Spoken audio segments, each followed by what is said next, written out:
Oh, Walmart. But here we are, looking at Velocitron Crasher.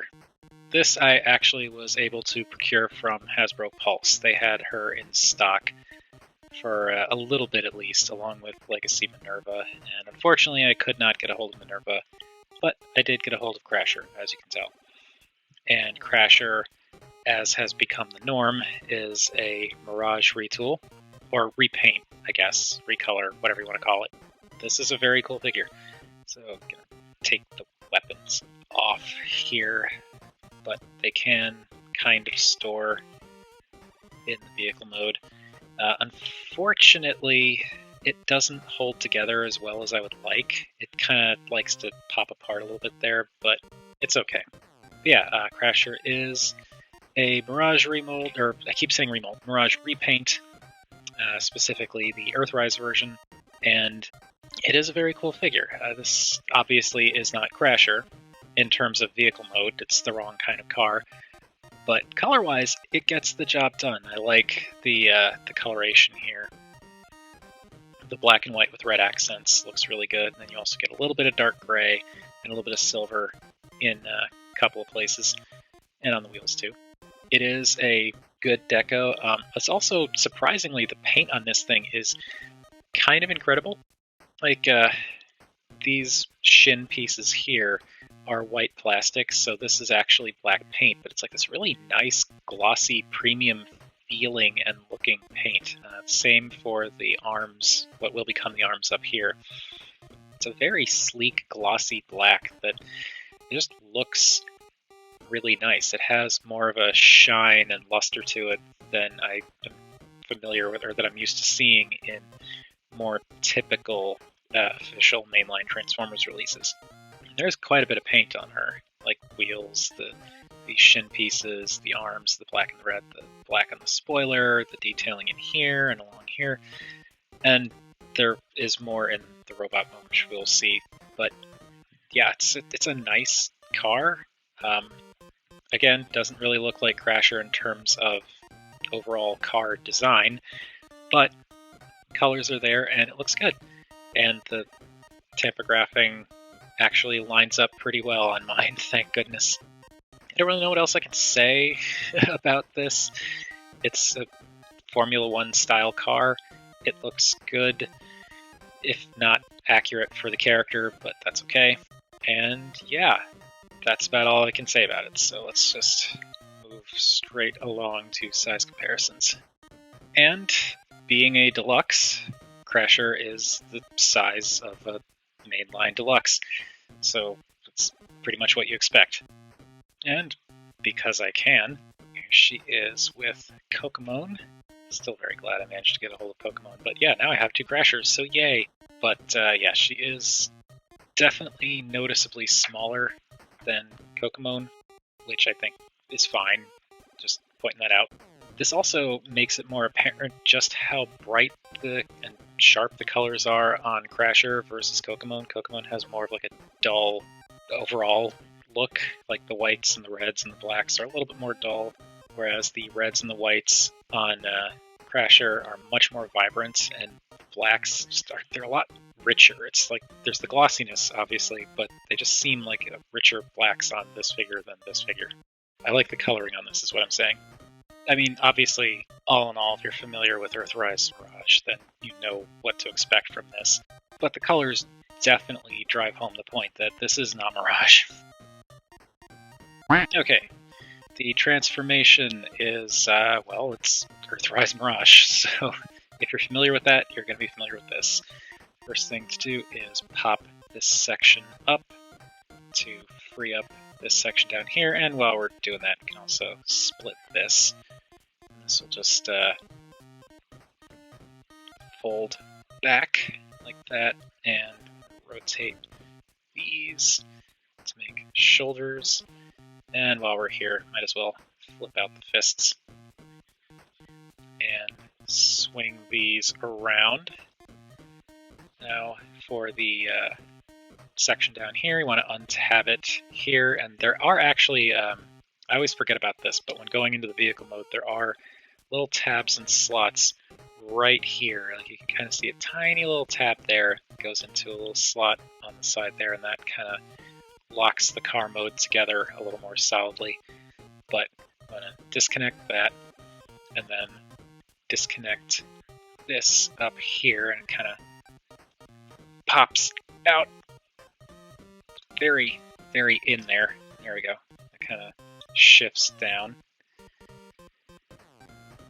And see it from this angle. It's this bit here, this armature kind of comes out and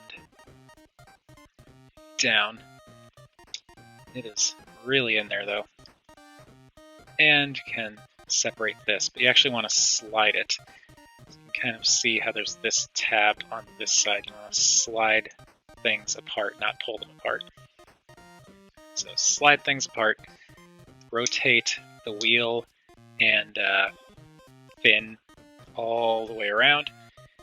Bring this down, and as bring this down, going to flip out the foot, bring this down the rest of the way, and it'll kind of clip into place-ish. And then rotate the leg. Same deal over here, show it from this side.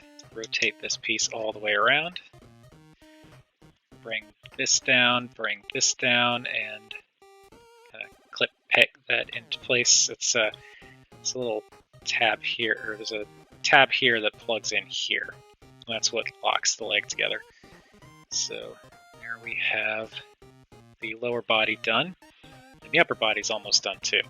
I want to pull this a little bit back, rotate this plank around that has the head on it, and then rotate this back up and it'll peg in on the other side, and that'll keep the head plank from moving.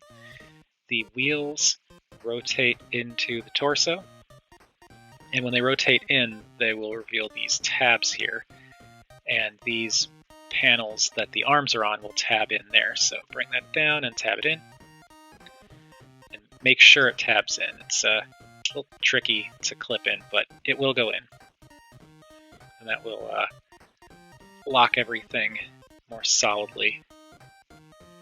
Come on. There we go. So lock all that in place, hinge this down, and this will kind of plug together. It's basically, there are these slight tabs here that go into these little slots just below where the wheels are. So I find it's best to kind of come in at an angle like you're crunching the abs forward and then push everything up into place, and that locks that torso in pretty securely. And there we go. There we have Crasher in her robot mode. And once again, this is not exactly Crasher, but it still works. And in addition to just kind of working, like the colors are doing a lot of work here. But the mold does work for Crasher. There are obviously some differences, and obviously this is Mirage in Crasher colors, but it's still cool, and it's still got that really nice premium paint finish feel to it, with the nice glossy black on the legs and arms, and even some on the shoulders now. A lot of nice detail in the torso, with the kind of a silvery color that they used to replace the fin in the front from the vehicle mode, so the faux fin kind of carries that color over to an extent. Of course, the nice glossy black for the chest, and then nice red details in there. It's a cool little figure, and very solidly holds together in both modes. Once you get the arms positioned and everything pegged in just right, it's a little bit fiddly going into vehicle mode to get things nice and solid, but it does hold together really well once you get it there. And again, robot mode, very solid, very, like, the joints are nice on this figure. She's not flopping around at all. And it just looks cool. It's also surprisingly clean. Like, you get a little bit on the back of the legs, and that's pretty much it. Arguably, yes, the back is kind of open and gappy, but I think that's fine. And I do really like how the wheels tuck into the torso. I always like it when they manage to hide the wheels for most of the figures. Like, you do get wheels on the backs of the legs, but from the front, you don't see wheels at all. That's really cool. And this is just a really cool design. proportions are nice. The transformation is fun. The deco is great, as I've said. Really nice figure. I was not expecting it to be as premium feeling as it is. I thought it was just like, okay, Crasher, I want Crasher, so I'm going to get this figure regardless. But I feel like they kind of went, I don't want to say above and beyond, but it feels like and looks like they put more attention into this figure than they do for like the regular mainline stuff. So Velocitron, basically, kind of like how Override had a bit of a premium feel to her. Crasher's the same deal. Now the head is the disappointing thing here. It is just Mirage's head, and that's unfortunate. I really wish they had done a more unique head sculpt for this. It works okay, and the colors are there. It's just, I do wish they had done more. I am tempted to do something similar here to what I did with Kokomon, where I go in and paint the lips and dot the eyes to give her more of a proper Crasher look. I'm not too sure if I'm going to do it for this figure or not. I do want to, but it's just this head is a lot smaller than the X9 Kokomon's head, so I don't know. But it's okay. The colors are definitely doing all the work here, because that sculpt is not Crasher, but it's okay. As for articulation, head is on a ball joint, so you can look up and down a bit, and you can kind of tilt left and right, but the shape of the head and the torso around it doesn't really lend it for that. And of course, it can rotate. It's very, very tight on mine. And also, you can kind of see, like, there's no screw hole back here, so I can't take the head apart to make painting it any easier. So, yeah. There's that. The arms can go all the way around. They can go out. If you rotate these out of the way, they can go out a little bit better, because this kind of bonks into that. With these clipped in, you don't have to worry about things moving too much, but if you unclip them, then that joint can go up in addition to this joint, so you can go up a lot higher, but it does disconnect the arm from the body. You get a bicep swivel, get 90 degrees of elbow, no wrist rotation, but you can fold in if you want. The waist does swivel, which is cool. Technically speaking, you can use the transformation joint for an ab crunch, so that's cool. The hips can go forward pretty much the full 90, can go back pretty much the full 90, can go out pretty much the full 90, and then you get a thigh rotation, and they're doing this a lot, which I actually like, where the thigh rotation is built inside the hip. Like the way it's molded, it kind of covers up that joint. And I like that a lot because it makes the hips look a little bit cleaner, but it still gives you functional thigh rotation. And the way they've done it for a lot of these figures is they leave it open at the back. So that way you can still kind of turn the legs in, but it gives you a lot of rotation to the outside, even with all of this stuff kind of around the joint. So it looks better, but doesn't really hinder the function at all, which is really nice. The knees can bend forward slightly, which actually does more work than you'd think, because it helps to kind of angle things forward a bit so that you can angle the hips out a bit and do that kind of like slightly standing forward hero stance type deal. But they can go forward a bit, and they can bend slightly past 90. They hold together pretty well considering how all of this transforms too, so that's good. You still kind of want to be careful of it. Like if you push down here, it might disconnect things, but it's not too bad. And the feet can go up and down for the transformation. And, well, actually not just for the transformation, because that's definitely not for the transformation, but feet can go up and down, and you also get some ankle tilts. So yeah, given how this thing transforms and all the junk in the legs, I really like how well articulated it is. I did used to have the Earthrise Mirage mold. A while back I got the 2-pack with Grimlock, which was the Dinobot recolor. And it's a cool mold, but I don't care about Mirage at all. Like, I care less about Mirage than a lot of characters I say I don't care about, just because I don't have any regard for the character at all. But I like Crasher, and so that helps me to appreciate the mold more. Now for the accessories, she's got all the same stuff that Mirage comes with, so there's the gun and the missile launcher and the missile, and these are all separate things. If you wanted to, you could plug the rifle into the missile launcher and have a much longer gun. If you really wanted to, you could plug this in here and have it go like that for some reason. So you got options. I generally prefer to just plug this into her hand and just use the gun like that. It is unfortunate that for the Siege version of Mirage, even though it was a very similar mold, like it's just the Earthrise mold was like a retool for the most part. Like many people, I am disappointed that you lose the peg over the shoulder, so you can't do the shoulder-mounted accessory. There's a peg on the back of the arm, so you can plug it in there if you wanted to, but I don't really like the way that looks, and you could plug it in the back if you wanted to. I don't really like the way that looks either.